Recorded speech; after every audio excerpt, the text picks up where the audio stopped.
पे खर्चा करने के बाद एक बार पूछ लिया करो।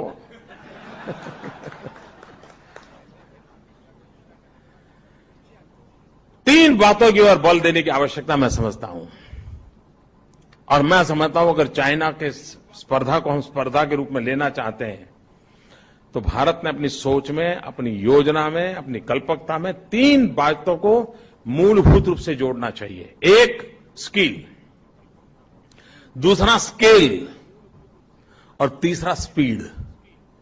हम छोटा छोटा करेंगे तो नहीं होगा जी, बहुत बड़ी मात्रा में सोचना चाहिए, बहुत विशाल फलक, बड़े कैनवास पे सोचना चाहिए।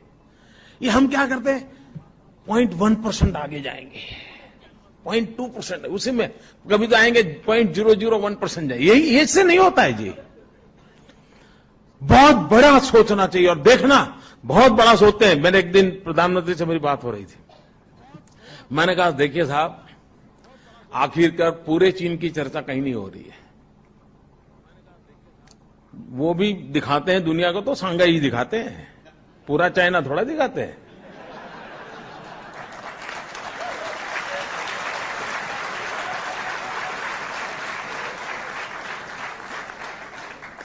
तो हमने कहा हमें भी एक व्यूहात्मक रीते पूरे विश्व के सामने अपनी ताकत दिखाने के लिए कुछ चीजें करनी चाहिए। ये 26 जनवरी को हमारे मिलिट्री पावर का शो ऑफ स्ट्रेंथ क्यों होता है? क्या वो हमारी मिसाइल वो विजय चौक से निकले तो ही देश सुरक्षित होता है क्या? वो दुनिया को दिखाने के लिए होता है कि बेटे हम भी दम वाले हैं, इसीलिए तो होता है जी। और हमारे लोग हैं, उनका भी विश्वास बढ़ता है, हाँ हमारे पास ये मिलिट्री पावर है, और इसलिए 26 जनवरी को बहुत बड़ी परेड में हमारी ताकत का दर्शन होता है। उसी प्रकार से बिजनेस वर्ल्ड में भी आवश्यकता होती है। तो मैंने प्रधानमंत्री के कहा साहब एक छोटा सा काम कर दीजिए, Ahmedabad Mumbai high speed bullet train चालू करवाइए। उससे क्या, मैंने कहा दुनिया को हमारी ताकत का परिचय होगा। ट्रेन से वो को बैठने के लिए आने वाला नहीं है, ये हम भी कुछ कम नहीं है, वो भी करना पड़ता है जी। अभी मैंने एक सपना देखा है, मैं पूरा करूंगा उसको। मैं एक स्टैच्यू ऑफ यूनिटी बनाना चाहता हूं।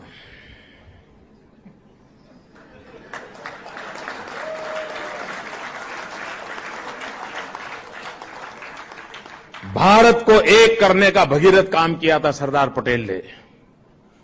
उस सरदार पटेल का मुझे विशाल प्रतिमा खड़ी करनी है, और उसको मैंने नाम दिया है स्टैच्यू ऑफ यूनिटी।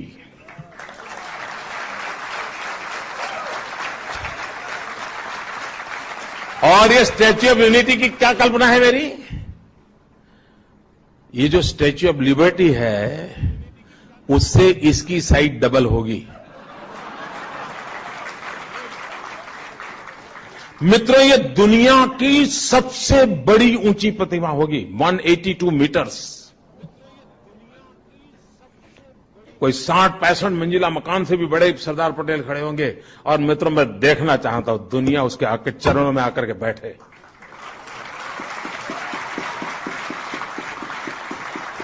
ये मिजाज चाहिए। हाँ होता है, करते हैं, आता है।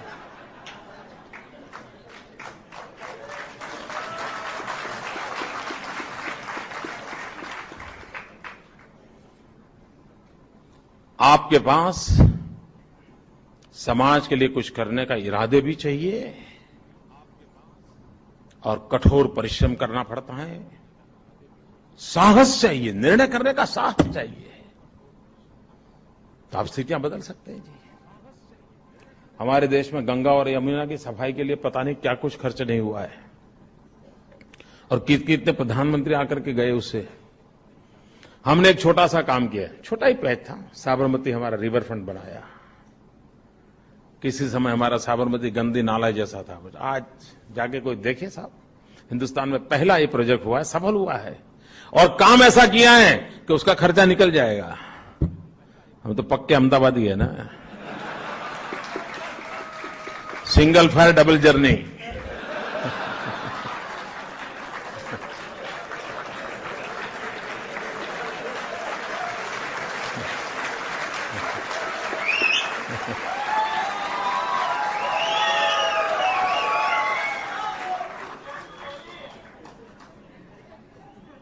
मित्रों, कहने का तात्पर्य यह है कि अगर हम सचमुच में इन 3 बातों की ओर आग्रह से सोचना चाहिए। स्किल के विषय में कोई कॉम्प्रोमाइज नहीं होना चाहिए, स्किल अपग्रेडेशन निरंतर होते रहना चाहिए। हमारे काम का स्केल बहुत बड़ा करना चाहिए मित्रों। अब जैसे हमने एक सोलर एनर्जी का